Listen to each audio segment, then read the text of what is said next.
I must have stolen most of my kids' art paper because I found these really nice sized A3 bits of paper in the house. I've got a whole pad of them. And I plan out my week. Power to Live More with Joe Dodds.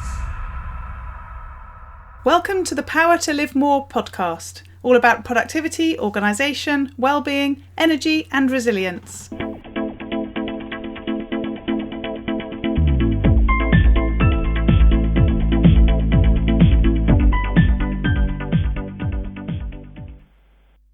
I'm Jo Dodds, and I started this show to enable interesting people to share their stories about how they use their power to live more, and by that I mean to do the stuff that they want to do more than the stuff that they need to or should do. It's about creating a life for yourself where you have the energy, health and space to be happy and fulfilled, spending your time as you'd like, whether that be at work, home or somewhere else entirely. That's your choice. Hello. My name is Ellie Dodds and I am co-presenter, and today Joe is interviewing Mark Williams of GiraffePad. Mark and Joe met through Sharon Gaskin's Trainers Training Company. Sharon was on show number 53 as an online networking event, which was one of the inspirations for Joe restarting Counterpoint networking during lockdown. Mark has run his training and coaching business for 18 years, initially doing whatever clients needed and gradually specialising into developing coaching skills in managers and leaders. 3 years ago, he founded GiraffePad, a software platform for independent trainers and coaches to manage their learning events and stretch their learners' engagement. He lives in Eastbourne with his wife, 2 children and crazy hound, and loves to run on the seafront, mountain bike on the South Downs and swim in the sea. Back to the studio. Today I'm interviewing Mark Williams of GiraffePad. Welcome, Mark. Thanks for joining me. Thank you for having me. Lovely. So we met a few weeks ago in an online networking event, and the thing I remember about you is that you had one of those lovely Zoom backgrounds on, and you had to change rooms, and it looked like you were doing a bit of exercise. we couldn't tell you were changing rooms. We could just see that you were walking. So I thought you were on a walking treadmill desk thing, but you weren't. You were just going downstairs, apparently. It's one of those classic things where you completely forget what you're doing in terms of the video and you just go and do what you have to do. I was literally walking down 2 flights of stairs and moving to another part of the room because my wife needed to use the office I was in. Yes, and I didn't look at the camera, so I didn't realise I was going up and down the whole time. So yeah, funny. At least I was dressed properly anyway. Yes, that's true. Yeah. So we met sort of as a result of this new world of all of us working from home, albeit I usually work from home. Do you? Yes. So, I mean, before even GiraffePad, when I was running my training and coaching business, obviously all of my clients were away from home, and that would involve travel, probably at least half it only to London, so it'd be in the daytime. But I had international stuff as well. But when I wasn't at the clients, I'd always be at home, and all of my work with GiraffePad is based at home. So that hasn't felt that different in terms of what we're doing now, really. So. No. So tell us a bit about then who you are, what you do, and you can tell us a bit more about where you do it. Yeah, so I started my training and coaching business back in 2002. So I think, in fact, it turned 18 about a month ago. Predominantly working with sort of small to medium-sized businesses, starting off in the travel and tourism industry, which where a lot of my connections were, and then diversifying into all sorts.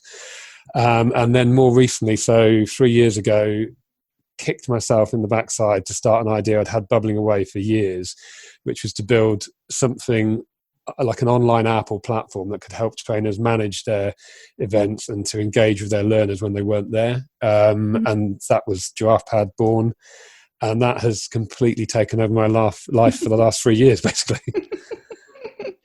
Lovely. So I always like to hear stories of people who've sort of evolved their business from something into something as a result of that sort of either the pain they had or an opportunity they spotted. So I'd really love to sort of talk a bit more about that. But before we do that, whereabouts are you based? So I'm based in Eastbourne on the south coast. Okay. Really, really lucky to live about 400 or 500 metres away from the sea. And the beautiful South Downs, it's a stunning part of the world. Great place to bring up the kids. We love it. Absolutely. So I'm a bit further along the coast to your east. Yes. But not quite so close to the sea. It's a 20-minute walk for us, but not too bad though. Not too bad. Exactly. So talk a bit about that whole transition? Because, probably if I'd spoken to you 5 years ago and said, did you know in 5 years' time you'd be running a software company? Said, I would have laughed at you. I still find it very strange to hear that, because I consider myself a non-techie person, and now I'm running a software business. So yeah, it's interesting you mentioned the word pain points, because it very much grew out of that. And so as a independent trainer and coach going into my businesses, I mean, I've been really lucky. I had amazing clients, and clients that in the main were committed to learning and wanted to invest in their people. But even with that, if I wasn't there in the building, not much happened. So in the lead up to the setup to a learning event, whether it be an ongoing program or one-off intervention, despite what I sent out or tried to share with the learners, they would regularly turn up into the room on the day I arrived going, "Mark, lovely to see you. What are we doing today?" And you think, they had no idea. So they weren't ready to learn effectively. Mm-hmm. And then at the end of the day or the end of the program, then you'd look around the room, there'd be so much learning in there, flip charts on the wall, post-it notes, the energy in the room as well. And everyone leaves that room, and then 90% of it's just left behind. Yeah. And again, I then leave the building or would go away like any trainer or coach does, and your interaction was quite limited. So I started pushing myself out of my comfort zone to use various different apps like Dropbox and other things to create communities or create resource sharing. But it was just messy because it was all in different places. And so that was kind of all the pain points that said, just because I'm an external trainer shouldn't mean the learning engagement sits solely when I'm there. And wanted to build something that could bring the whole thing together, almost wrap around a learning event that could create a sort of social learning community amongst the group, share the resources, start the learning early and finish it late, so it's not just about when you're there. And that's effectively where GiraffePad came from. Amazing. Okay, so you have this sort of thought. Yeah. My next question is, what happened then? Because, so many of us have probably had those sorts of thoughts and then thought, oh, that's too hard. Oh, no, I don't know how to do that. Like you said, I'm not technical. Or maybe, went off on some sort of route and didn't get very far and gave up. You didn't. And you've got what looks like a really successful business. And you certainly said before we started that it's really busy at the moment with people working from home and a sort of an increased interest in that. How did you get over that initial, wouldn't it be great if, to actually doing it? Well, I'd love to claim some sort of expertise in this, but it probably took me, I mean, I can't put my finger on when I first had the idea, but I'd say at least 2 years before when I started it. And only because we've all had to get a little bit more savvy with smartphones and everything else we use in technology. So in my mind, it was going to be an app. It would work on the phone. And I thought, surely these aren't too hard to build. Started, and eventually got to the point where, in fact, I can remember it very, very clearly. I was out in Nairobi at one of my clients that is based out there as a safari company, and they own a boutique hotel in Nairobi. And whenever I usually go out there once a year, and I was there, there's always a day when I don't have access to the people I'm working with for whatever reason. It's because of the flight plans and everything else. And it's a beautiful place to be stuck for a day, very mindful, very quiet and calm. And I can't remember exactly why it was, but I was feeling a little bit demotivated about some of the work I was doing when I was coming back to the UK. And I just forced myself to say, I've either got to make this thing work or not. I've got to do something about it. And I spent a whole day sat in their beautiful gardens, just taking loads of flip chart paper and mind mapping out what it would look like, creating wire screens, as I now know what they're called. I didn't know what they're called at the time. And just building out what it would be. And then came home from that trip and put that in front of someone I knew locally, an IT person, who immediately told me they could build it. And with the best intentions, I'm fairly sure, started building it, used all my money up, and then realised it wasn't doing what it was meant to do. Yes. So I could have failed there quite easily straight away. But then a big stroke of luck was one of my longest standing friends, who's a coder by career. He's been coding in the banking industry all his life, building all sorts of stuff. Came back from his wonderful lifestyle of travelling around the world and working every few months to earn a fortune. Took a look at it, got interested, started rebuilding it for me, and has subsequently become the business partner. And I couldn't do it without him. He's amazing on the technical side, and that allows me to focus on the product side and the customer side and the bit that I know, our industry, if you like. And so that was a big turning point for it, because that then made it possible, because the cost of developing would have been probably out of my sphere, if you like, if he hadn't become part of the business. So there was a number of events that came together with it that, they just all fell into place, really. Yes, yeah. So the sort of $1 million question then, you developed this because you had frustrations with what you could and couldn't do when you were running your training business. Yeah. You're now presumably not doing so much of that because you've got a completely different business. Is that, where you now want to be? That you probably need to say yes, but what changes have you seen, and what's that transition been like? Because you are doing something different now, aren't you? Yeah, it's interesting because, I mean, I don't even need to say it or feel I should say it. I have such a passion for this product, which I love training and coaching, and I've got amazing clients, and I love the actual coaching and training work.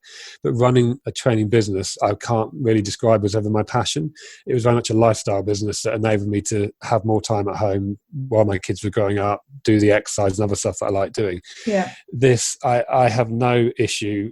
And I don't mean from an unhealthy point of view, but working the longest days, constantly on it, is simply a passion rather than I don't see it as a business, if that makes sense. Mm-hmm. And the transition's been interesting because GiraffePad's still relatively new, it's growing. So the training business was the main business, my income source. But I've been gradually trying to taper that off, not taking on new clients and not necessarily pushing for new work whilst I built GiraffePad off.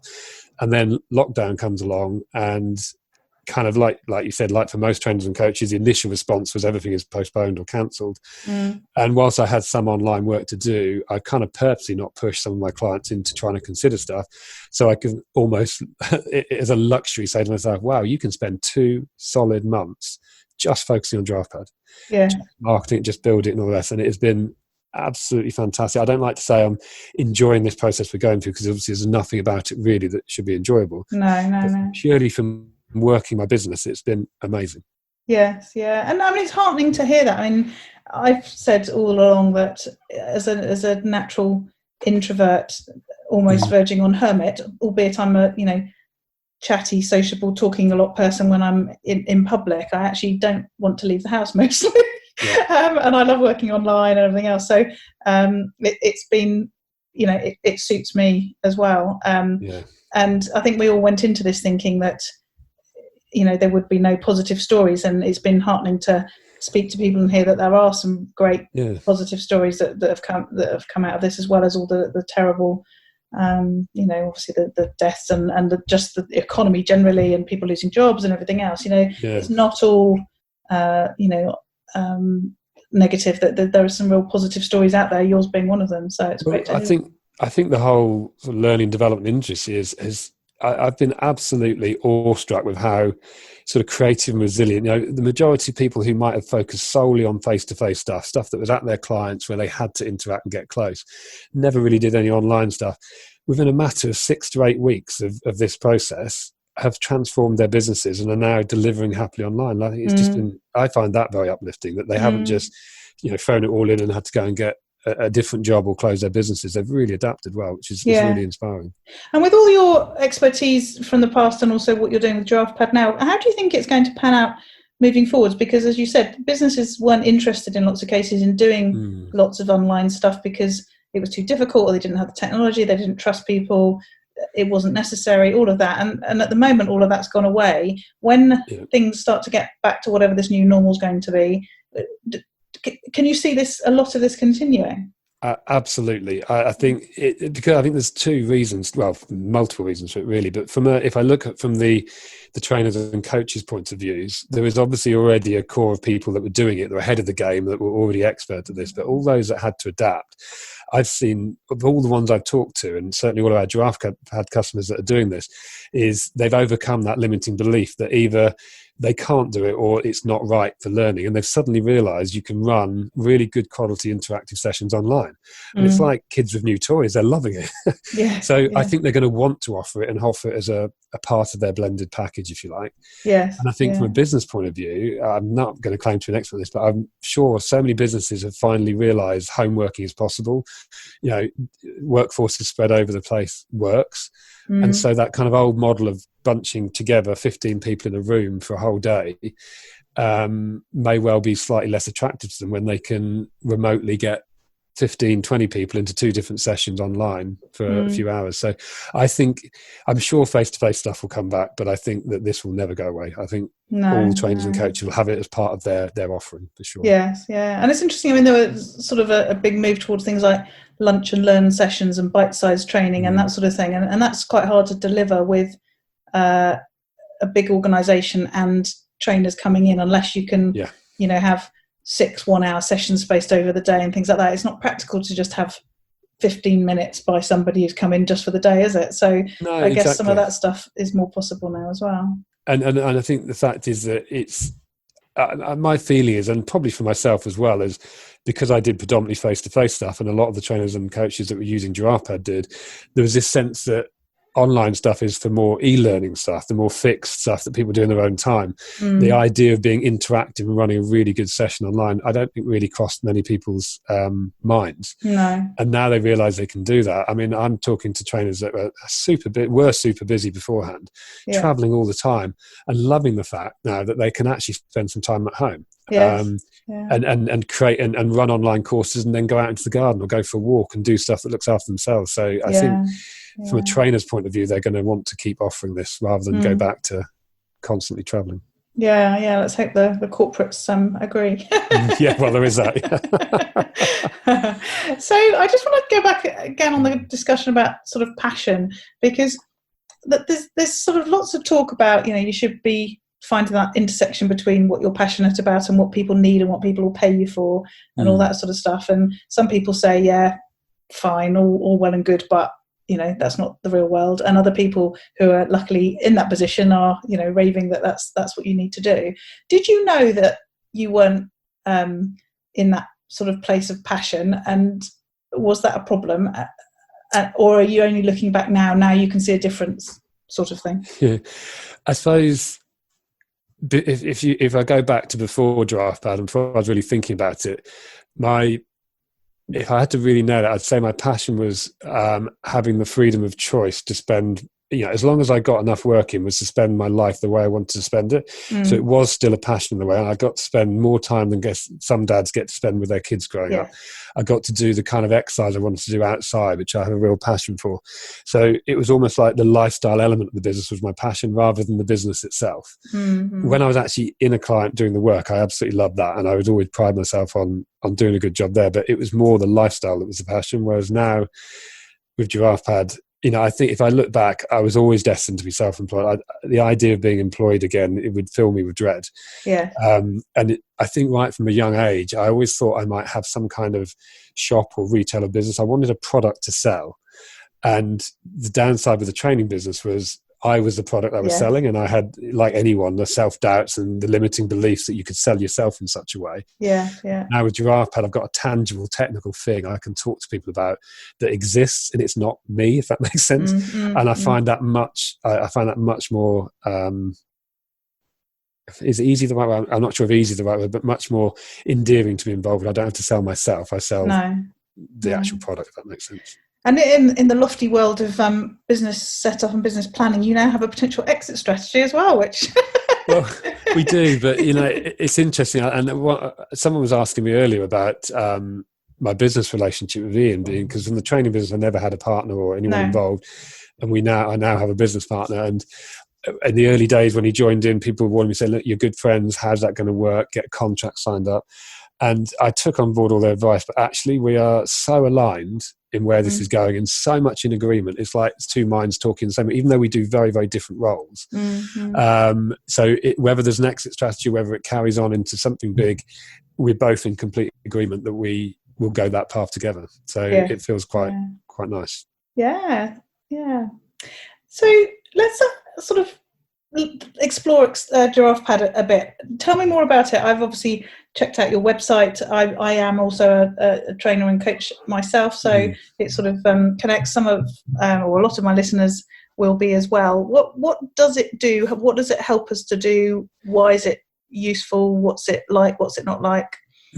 Okay, so essentially it might be right at the very beginning to say what it doesn't do, because it's not like some platforms are out there that does the actual learning session for you. So it allows you still to do your magic in your coaching or your training session or your facilitation, whatever it is.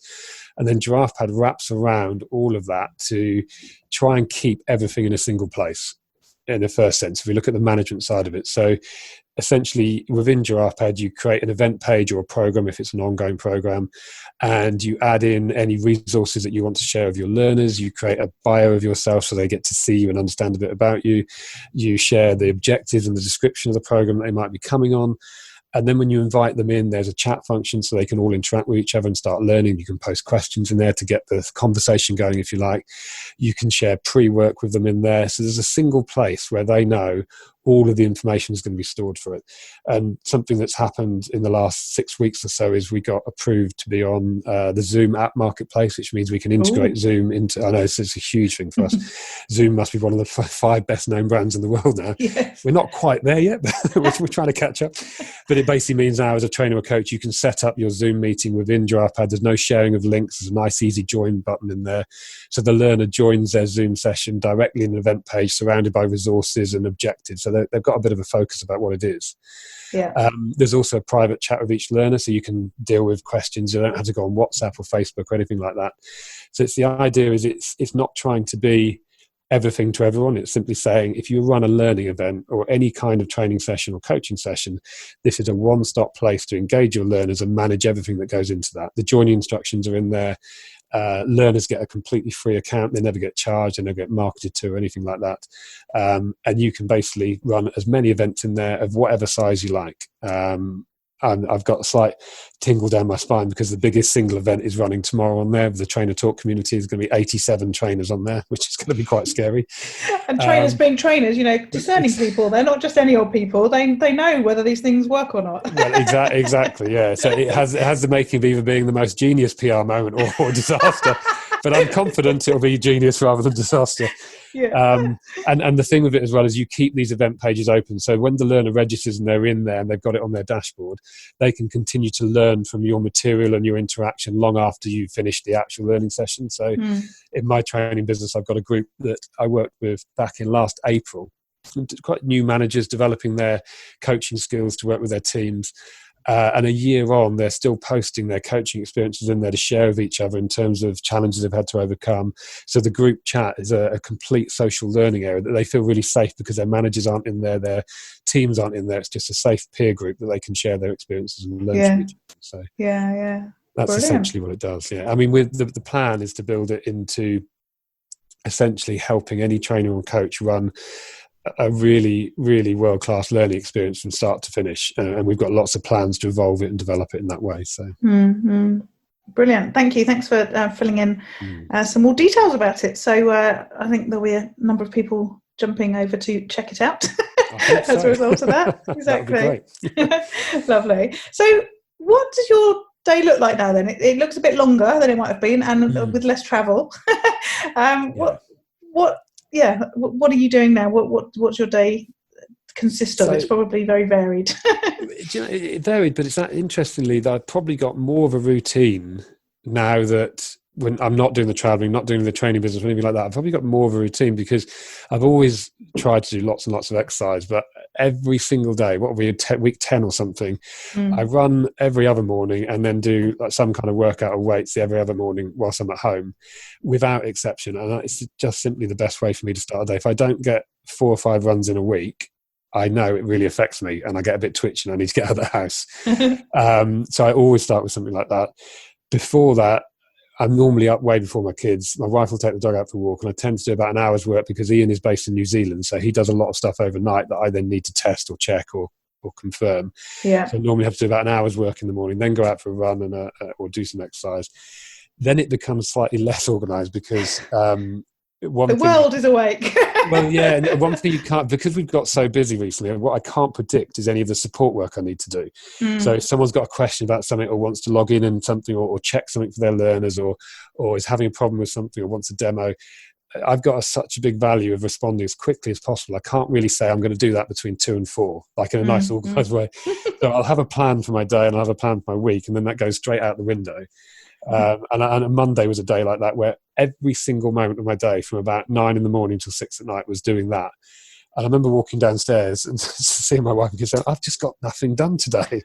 And I looked and said, well, we've not seen you for 10 hours, so you must have been doing something. I said, well, actually, I've done loads. It's absolutely, I haven't stopped, but I felt like I hadn't done anything. But actually, I had, because all of the support work is actually quite good for our brand, because people seem to want to have access to me rather than all the resources we've created for them. So kind of reconfirms their close contact with someone who's involved with the business. So it becomes slightly less organised, but that's the bit I can't predict each day. No. So how do you then manage that? How do you take that weekly to-do list and sort of shuffle it and adjust it because of the other stuff that's more reactive? Yeah, so if it's things that if it's like a task that has to be done, that's probably one of the reasons I'm doing longer days. I end up doing stuff in the evening, or in the morning. I'm fairly fortunate that the kids have got to the age now where they don't need quite to be looked after. There's a few bits of homeschooling work which I'm sure a lot of people are having fun with still, but I can sit downstairs and be with them and still do some of those tasks, so I get them done. The majority of the work I'm doing at the moment, though, is what I kind of see as really important long-term stuff. And so whilst I don't like delaying it, it's not critical that it happens on a Tuesday or a Wednesday. And what's more critical is that when I do it really, really well. So it might be new videos around it, or I'm doing a series of user interviews, or setting up a user group. And whilst I want to get on and do them, I want to do them really, really well. So rather than try and cram them in on a busy day, I just move it back to a day where I may well have more time. And it seems to be working well for me at the moment. So. And do you have a to-do list, a project plan? How does that work? I've got a lot better at that in lockdown, I have to say. I found I must have stolen most of my kids' art paper, because I found these really nice sized A3 bits of paper in the house. I've got a whole pad of them. And I plan out my week. I found A4 was too small. An A3 bit of paper, it's like a mini flip chart, and I section it out into the important stuff, the ongoing stuff, tasks that have to get done, things that need to be scheduled that might not have been scheduled, and then anything other. And then at the bottom of it, I map out each day, and I tick off if I've done the exercise. I put in all of the things. So, for example, this podcast interview is sitting under Thursday at 3 p.m. And whilst I'll use Outlook for my calendar and other stuff, I find having something I write out really embeds it in my mind and makes sure it happens. And I like the visual thing of crossing it off and re-adding stuff to it.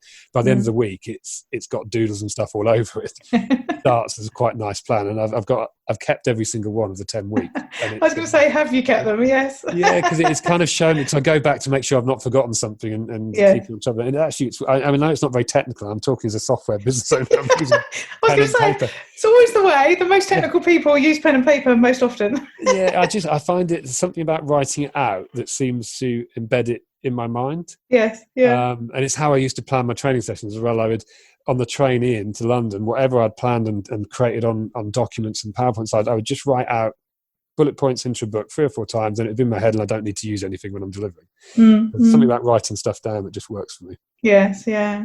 So when you're not writing stuff down, have you got particular tools and apps other than GiraffePad that you would recommend? I have. And you know, because I thought we might talk about this, I think these are probably entirely relevant to what I do on GiraffePad rather than the training and coaching business, but they're so good they almost deserve a shout out. I mean, many people might use QuickBooks, for example, as one. I find when I discovered QuickBooks, the whole financial admin of my business became so much easier and so much better. Be able to do the VAT on it, to do the expenses, and the fact that it links to your bank account, the fact your accountant can be linked to it, that saves me a huge amount of time. And it's one of those, sometimes apps and platforms, they either work for you or they don't. You know, they either feel clunky or they feel really well put together. And QuickBooks for me is a fantastic one. And I've found a video tool recently which has really speeded up my process of creating videos, called Loom. Yes. Which is like a screenshot software that has a small avatar of yourself in the corner talking to the screen as you work around the software. That's brilliant. Yes. That speeded up my video creation hugely. Yeah. And then one that is very, very relevant to GiraffePad, which some people might not have heard of, but I absolutely love, is a platform called Outsetter. And essentially what they've built is something that saves you having to have 10 separate apps to do 10 separate jobs to run a software business, and they do it all in one place. a bit like I'm trying to do a GiraffePad in a way, and it's utterly brilliant. It's our CRM, it's our knowledge base, it's our web chat, it's our help channel, it's our activity tracker. It goes on and on and on. It does everything. It's amazing. Wow. And where did that come from? How did you hear about it? Is it particularly for certain, as you say, software businesses? Yeah, it's kind of, they sort of position themselves specifically for SaaS businesses, so software as a service businesses. And I'll confess, Ian, who's the techie half of GiraffePad, he found that for us and set it all up in it, and is brilliant. Loom, I actually got recommended by a fellow trainer who does some techie training as well. And it's a really simple video service to use. And QuickBooks is another one that I actually I started using for my training business first. And again, other trainers were recommending various ones like Sage and Xero, and I looked at all of them, and QuickBooks just stood out a country mile for me as to how it works. So have you noticed that you've got a different sort of level of discernment of software now that you're running a software company yourself?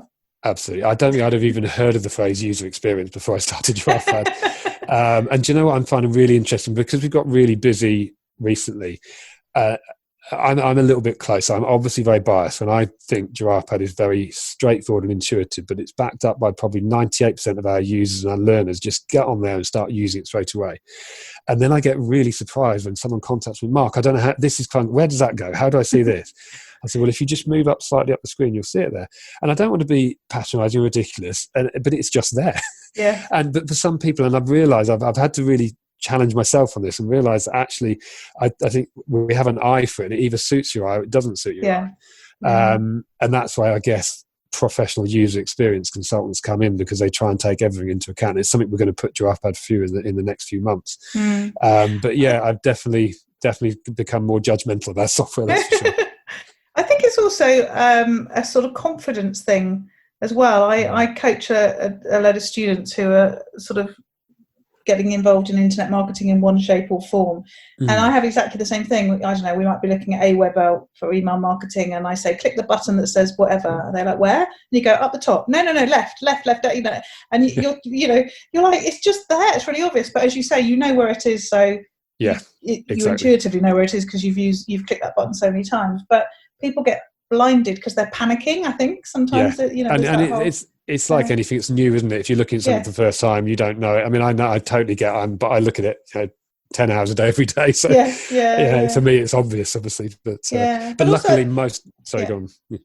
I was just going to say, I think also, I've said, I'm sure I've said it on the podcast a number of times, I think people like Apple have done the sort of people of the world a disservice in saying that everything is intuitive and therefore you don't need any instructions, because there's so many things that you can just use, but actually there's loads of things under the hood that if you actually fiddle around a bit and know, and somebody gives you a tip or whatever, you can do so much more. But yes, you can use most stuff without needing to know any more detail, but it's amazing how many things you could do better if only you knew that they existed. So do you know, I've got a great example of that, is that we use Stripe as our payment processor. And I'm a really big fan of Stripe. I think it's absolutely fantastic.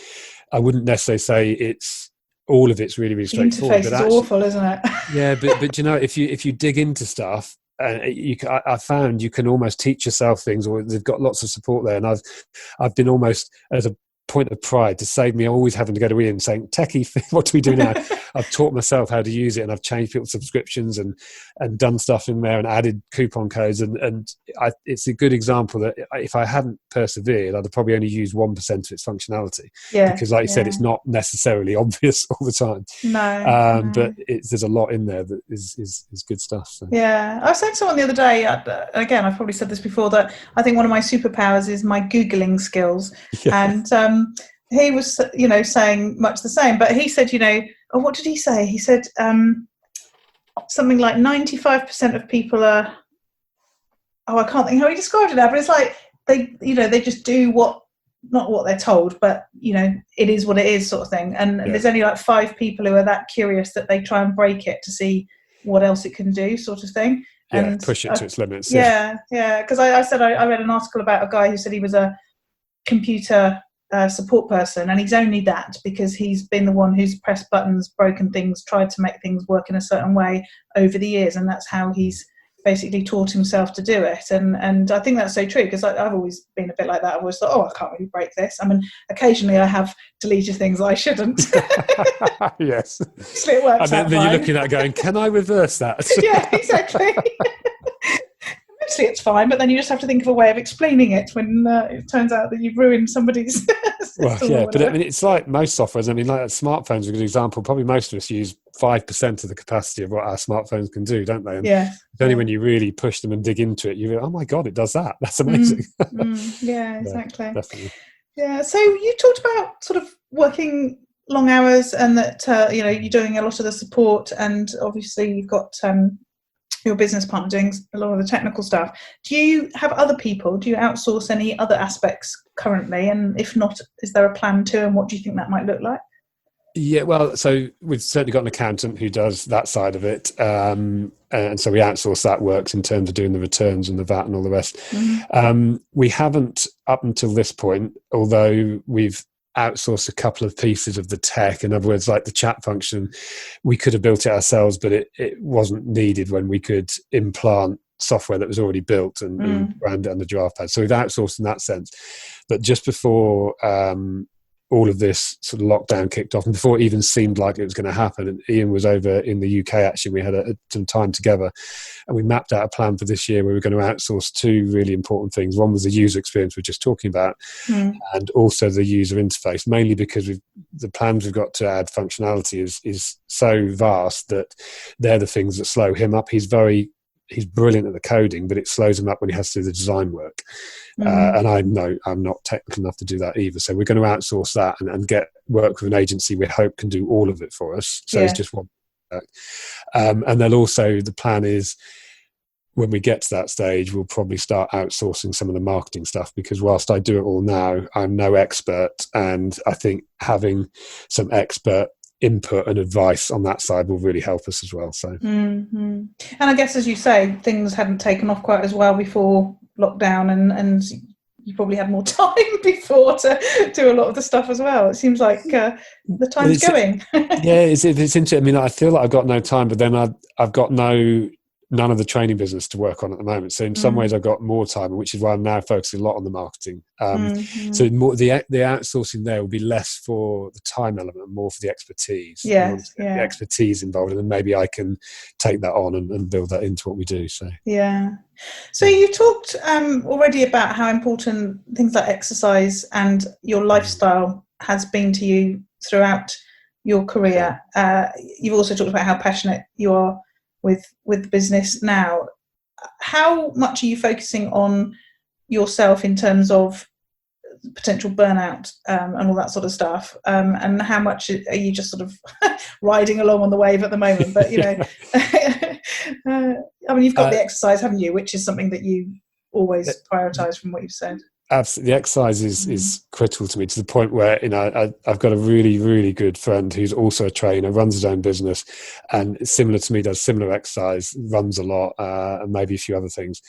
And both of us share this sort of paranoia of getting injured, just because knowing that if you have like a leg strain or a ligament strain and you can't run, the impact that then has on you, which sounds ridiculous, you shouldn't have to be so reliant on one thing. There's other exercise one can do, but running for me is how I clear my head, how I plan my day, how I prioritize stuff, and it is priceless to me. So I've actually, like I said, every single day without exception is doing an hour of either running or other exercise every other day. And I'm still finding time, that I'm not finding time for any kind of cycling, which I miss a bit, or getting into other things that is so useful, by living by the sea, like paddleboarding and things like that. So I know that I haven't got time for that, but I don't really mind that, because what time I do have free, I want to spend with my children anyway. But I don't, you mentioned the word burnout, and unless I'm being naive and missing it, I think because I'm so thoroughly enjoying everything I do with building this business and building this product, it doesn't feel like it's having the effect on me. If I was doing this much work on my training business, yes, it would burn me out. The constant delivery, the constant traveling, I think I would probably feel that. But because I'm based at home, because I'm working on something that just doesn't feel like a job, and I can, you can see the tangible growth as we sign new people up, and we see the activity that's going on in GiraffePad in the last 2 to 3 months compared to maybe this time last year is just frankly ridiculous. Yeah. And that just gives its motivation and energy back to you as well. So yes, because it's about the sort of, as you said, enjoying whatever that might look like, isn't it? It's when it becomes a chore, or when you have so many people asking you questions that you can't do the things that you want to do. It's only when those things start to happen that it becomes an issue. And as long as that's not happening, it's not about the hours, is it? No, absolutely. And it might be, if a support call comes through at 8 o'clock and I might finally have sat down, might have treated myself to a glass of wine, I feel my eyebrows go up slightly. I think, no, this is fine. And then invariably it's an enjoyable call because it's helping someone resolve a question or an issue, or getting them set up with a demo, or giving them a resource that they need. And it actually, I enjoy it. So yes, yeah. And as long as they know there might be a bit of slurring involved, it'll be fine. Exactly. They're probably at the same stage of the day anyway. So. Yeah, exactly. It reminds me about many years ago, I was recruiting for the company I worked for at the time, and somebody phoned me up at like 8:30 at night on my mobile, and that was in the days when I would have not thought to not answer it, whereas now I wouldn't dream of answering it. But I had a few glasses of wine and I was not particularly coherent. Well, I figured, they timed it wrong. Exactly. They have to live with the consequences. Exactly. They probably didn't get the job either. But So what about sort of personal development, learning and improving? I guess that's one of the things that is harder to fit in when you're really busy, but sounds like you probably did a lot of, because that was your job, and also how can you build a new business without it? But do you carve time out for it now? Yeah, so it's probably very, very different to sort of pre-GiraffePad.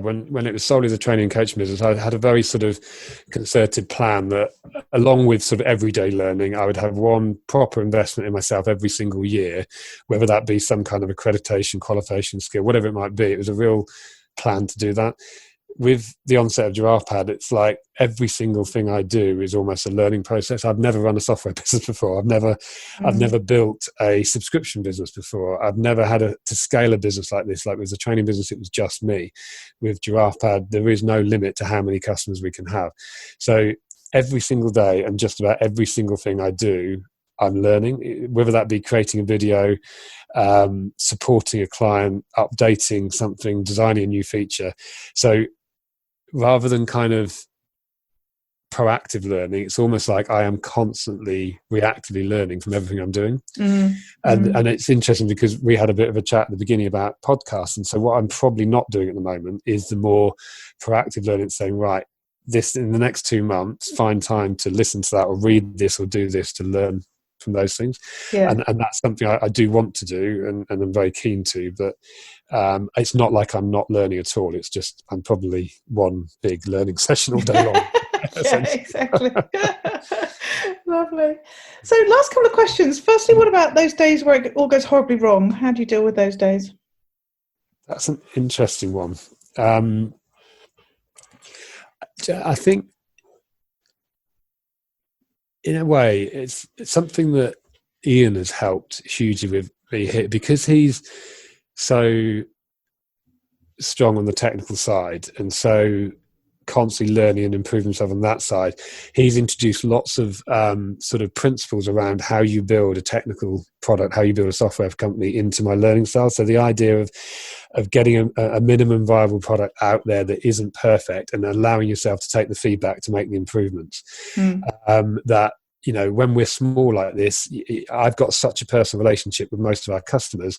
If any time anything goes wrong, and it rarely does, but if it does, I feel it very, very personally. And Ian immediately says that this is okay. This is always happens at the early stages. Better that it happens now when we've got X number of customers than when we've got 10,000. Yeah. And so, ironically, even though he's not the coach or the trainer, he'll sometimes inadvertently coach me and bring those principles to place. I've really built on those, and so I don't find I have days where it all goes wrong, if that makes sense. It's like I never stop doing stuff, whether it's support work or stuff I've planned. And if I go downstairs, I say downstairs because I've moved upstairs to the office while the kids are at home. If I go downstairs and I start berating myself for not having get stuff done, I catch it quite quickly and recognise and say, do you know what? it actually doesn't matter. We've still got a business. We've still got clients that are happy. And tomorrow we'll rebuild this or get that working or do whatever it has to be. So I'm not having days where it all goes wrong at the moment. No.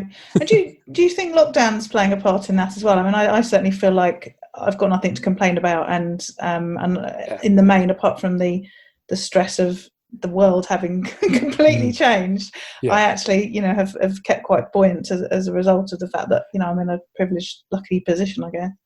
Absolutely.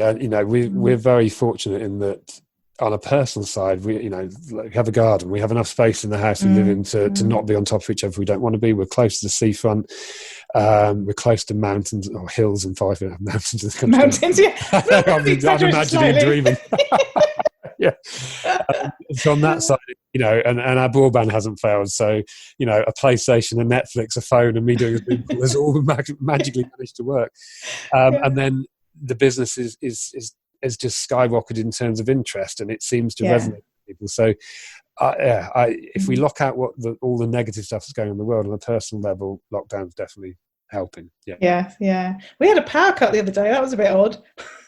It only lasted for about an hour and a half, and I sort of had forgotten that I've got mobile internet, and I've got 2 battery packs that are always charged up, and obviously I've got charged up laptop and goodness knows what else. So it didn't actually impact the fact that I was about to jump onto a coaching call or whatever.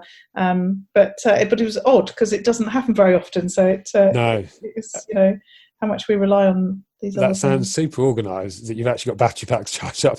That's very organised. But I wonder. I'm sure a lot of us are just taking for granted what the broadband enables us all to do. Yes. And had this happened 20 years ago, it would be a very very different circumstance, wouldn't it? I can't imagine what this experience would have been like without the technology. But on this sort of organised front, I am a caravanner, and I would ordinarily this week, right now, be in my caravan. And so I need all of those things. And I'm very aware of power because we use solar panels and have to conserve the power. That makes sense, yeah. And I also pride myself on the fact that I can run my business from my handbag effectively, so my laptop fits in it, my battery chargers are in there, my mobile internet's in there, so I do have sort of processes to make sure that they're all keeping charged. Although interesting, on the lockdown front, I had to get my purse out to get my credit card out the other day, and it was a really odd experience opening the drawer where I keep my handbag and getting my purse and actually having my purse in my hand, because I haven't left the house for 11 weeks or whatever it is. And of course, I haven't needed any of that stuff. It was really weird. And normally it's the thing you pick up all the time, So I know. I was talking to a trainer yesterday who uses a monthly hire purchase car type thing, where you have a certain amount of mileage you're allowed to use and everything else. And he tries to keep on top. He does loads of travelling, and so he's always very conscious he's about to go over that. And he said, I did my mid-April to mid-May calculation, and I'd done 7 miles in 4 weeks. He said, when I bought it, it had more than 7 miles on it. It's like, but we're just, there's certain things we're just not doing or using anymore. No. I'm half expecting to open my wallet and find an out-of-date £10 note in there. Yes, yeah. Well, that was one of my sort of to-do list tick items that has happened very quickly for the last 2 months, which is to record my mileage for last month. Same sort of principle. It was like, phew, I can tick that off really quickly. So another positive. So last question then, what about on those days when you get to live more, and that's where I describe it as getting to do more of the things that you want to do and less of the stuff that you don't want to do? What do those days look like for you? So if it's not doing development work on GiraffePad, like the bit I particularly love is designing the new features. If it's not that and it's outside of work, it's definitely outside. It definitely revolves around exercise, either with the kids or on my own. Normally it would involve mountain biking over the downs or through the forest. At the moment it involves running. I would happily go running 2 or 3 times a day. But also it's not supposed to sound sort of, what's the right word? I don't know, it doesn't sound soppy, but one of the things around this whole lockdown process I've really enjoyed is having the kids at home. And actually being able to spend lunch with them and sit out in the garden with them for having a break from stuff and seeing them grow with the stuff they're doing is just amazing. And I love that. How old are yours? So they're 13 and 11. Yeah, so my daughter's 13, and I've said exactly the same, almost immediately, because she's a night bird, so she cannot get up to go to school at 7 a.m. and all that sort of stuff. And she's, staying up late, sleeping in, all that sort of stuff. And just her general demeanour and, how she's been has been so lovely. Yeah. Okay, we've had our moments, but, in of course, general, that has been such a lovely thing. So, whatever happens with schooling, because, she works the deadlines and I know she's not doing some of the things she's supposed to be doing and everything else.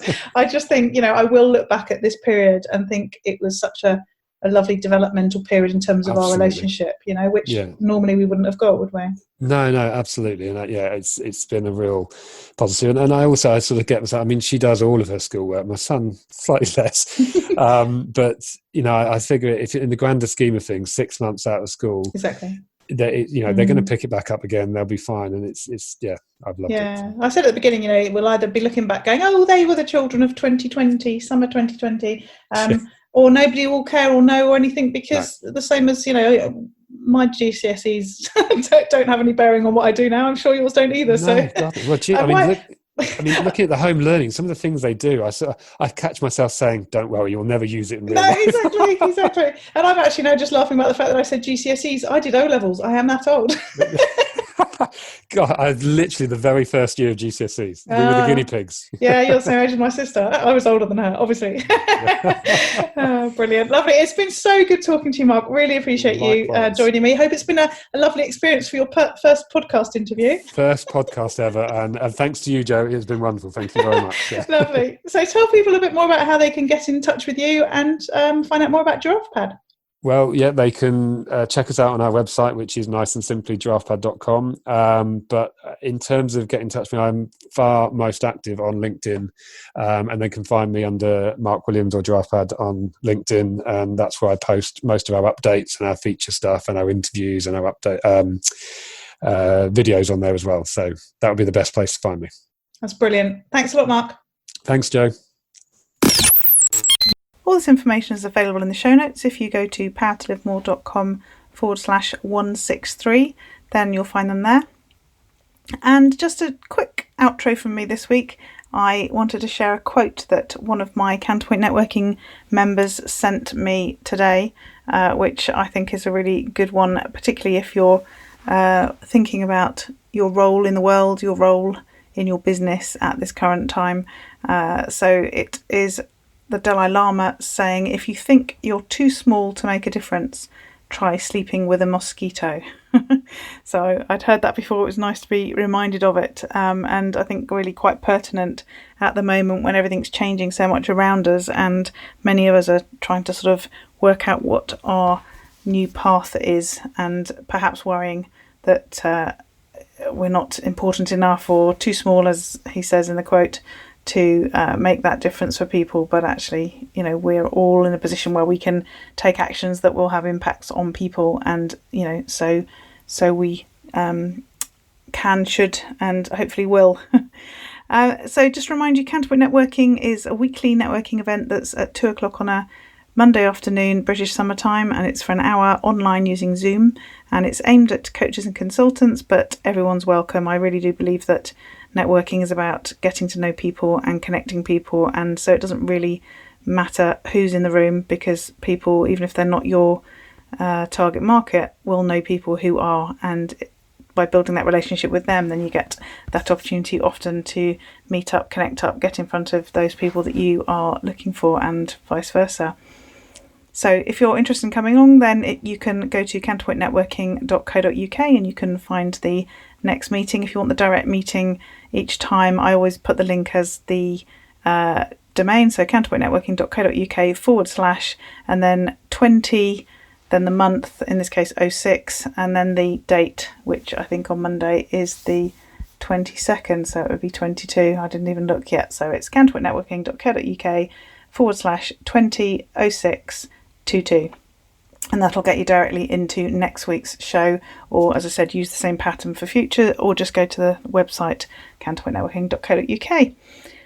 And talking about the world changing and people thinking about what they might be doing differently moving forwards, one of the things that I'm just working on at the moment, in addition to my online membership, How to Live More Calm, which is all about helping home-based coaches and consultants to be successful whilst getting to live more, and that's about doing more of the things that you want to do and less of the stuff that you don't want to do. I'm particularly working on a program that's aimed at helping people who are kicking off a business as a coach or consultant. So if you're looking at doing that and you'd like some help with that, then you might want to get in touch, and then we can have a chat and find out how I might be able to help you as this new program kicks off. So please do just drop me a line, joe@powertolivemore.com, and we can have a conversation. And again, the show notes for this week's show are at powertolivemore.com/163, and we look forward to speaking to you next week. Use your power to live more.